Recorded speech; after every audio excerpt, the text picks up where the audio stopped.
اللہ کی خشیت، اللہ کا ڈر ہمیں جمادات کے اندر، پتھروں کے اندر بھی پایا جاتا ہے۔ حضرت موسیٰ علیہ السلام ایک مرتبہ کہیں تشریف لے جا رہے تھے، راستے کے قریب ایک پتھر نظر آیا جو پتھر رو رہا تھا۔ حضرت موسیٰ علیہ السلام نے پتھر کی طرف دیکھ کے فرمایا، او پتھر تو کیوں روتا ہے؟ تو ایک بے جان چیز ہے، تیرے ساتھ تو کوئی جہنم کا معاملہ بھی نہیں ہے۔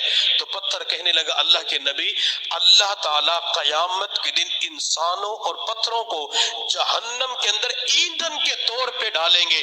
یا ایھا الذین آمنوا قوا انفسکم واہلیکم نارا وقودھا الناس والحجارہ اعدت للکافرین۔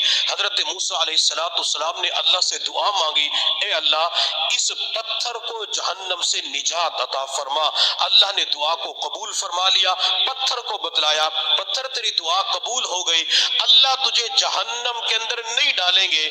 موسیٰ علیہ السلام آگے تشریف لے گئے، جب کافی عرصے کے بعد اسی راستے سے گزرنا ہوا، وہ پتھر پھر رو رہا تھا۔ موسیٰ علیہ السلام نے پتھر کی طرف دیکھ کے فرمایا، پتھر اب کیوں روتا ہے؟